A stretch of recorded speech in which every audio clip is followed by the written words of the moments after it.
نمرود کا واقعہ۔ نمرود کون تھا، کیا کرتا تھا اور خدا سے اس نے کیا دعوت کیا؟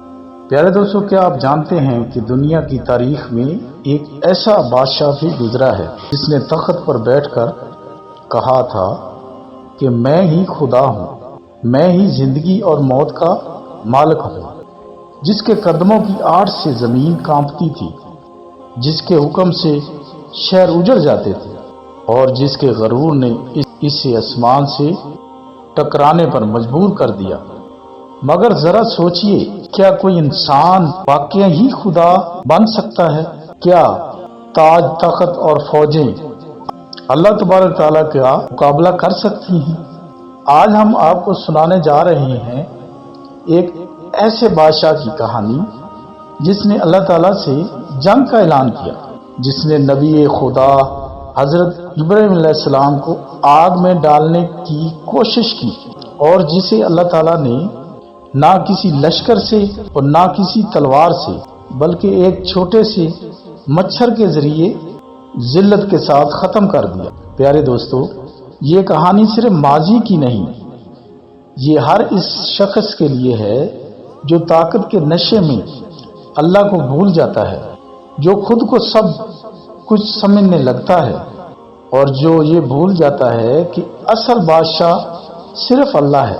تو پیارے دوستو، آئیں سنیں نمرود کے غرور کی وہ داستان جس کا انجام آج بھی انسان کو ہلا کر رکھ دیتا ہے۔ پیارے دوستو، اگر آپ کو یہ واقعہ پسند آیا ہو اور اگر آپ کے دل نے کہا ہو کہ یہ بات دوسروں تک بھی پہنچنی چاہیے، ابھی ویڈیو کو لائک کر دیجئے اور اپنے دوستوں اور گھر والوں اور ہر اس شخص کے ساتھ شیئر کریں جو عبرت اور ہدایت کی باتیں سننا چاہتا ہو۔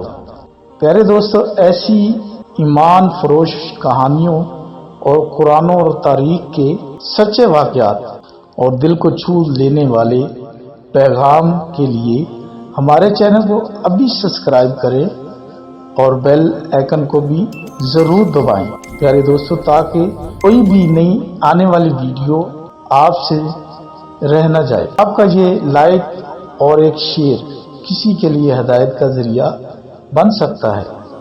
پیارے دوستو، ایک زمانے میں نمرود نام کا ایک طاقتور بادشاہ تھا جس کے پاس بے شمار فوج، دولت اور شان اور شوکت تھی۔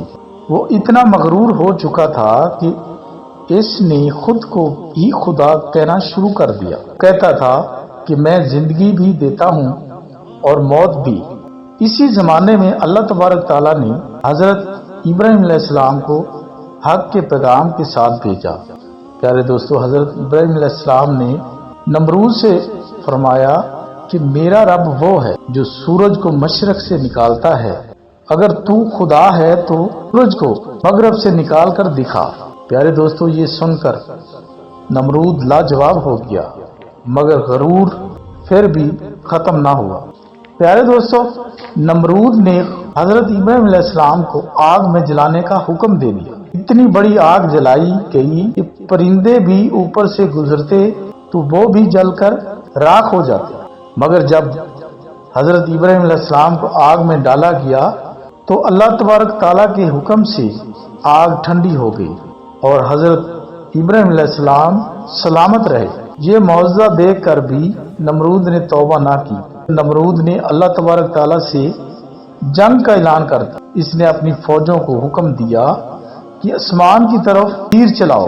تیر واپس خون آلود ہو کر آئیں تو نمرود نے سمجھا کہ اس نے نعوذ باللہ خدا کو بھی زخمی کر دیا اور خدا کو بھی ختم کر دیا، اور اس کا غرور اور بڑھ گیا۔ پیارے دوستو، مگر اللہ تبارک تعالیٰ نے اسے تباہ کرنے کے لیے نہ کوئی فوج بھیجی اور نہ کوئی آندھی، بلکہ ایک چھوٹا سا مچھر بھیج کر اللہ تعالیٰ نے نمرود کو ہلاک کر دیا۔ پیارے دوستو، وہ مچھر نمرود کے ناک کے راستے اس کے دماغ میں داخل ہو گیا اور اسے ناقابل برداشت تکلیف ہونے لگی۔ نمرود دن رات سر پر جوتے مرواتا تھا تاکہ درد کم ہو، مگر درد بڑھتا ہی جا رہا تھا۔ سالوں تک وہ اسی عذاب میں مبتلا رہا اور آخرکار وہ ذلت کے ساتھ مر گیا۔ جس نے خدائی کا دعویٰ کیا تھا اسے اللہ نے ایک مچھر کے ذریعے ختم کر دیا۔ یہ ہے پیارے دوستو، اللہ تبارک تعالی ہمارے پوری کائنات کے مالک ہیں اور طاقت رکھنے والے ہیں۔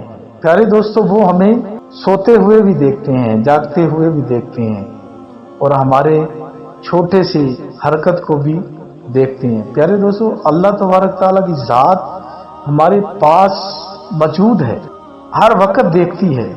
پیارے دوستو، کوشش کریں کہ اللہ تبارک تعالیٰ کی باتوں پہ عمل کریں اور اللہ کی ہر بات کو مانیں اور اللہ کے ساتھ جڑ جائیں۔ اللہ ہمیں اس کامیاب چلنے کی توفیق عطا فرمائے۔ یہ واقعہ ہمیں سکھاتا ہے کہ طاقت، دولت اور حکومت انسان کو خدا نہیں بنا سکتی۔ اصل طاقت صرف اللہ تبارک تعالیٰ کے پاس ہے۔ جو اس کے سامنے جھکتا نہیں اسے اللہ ذلیل کر دیتا ہے، جیسے اللہ تبارک تعالیٰ نے نمرود کو ذلیل کر دیا، اسے ایسے مجبور کر دیا کہ وہ خود کو دوسروں سے بہتر مروانے کا شوق رکھنے لگا۔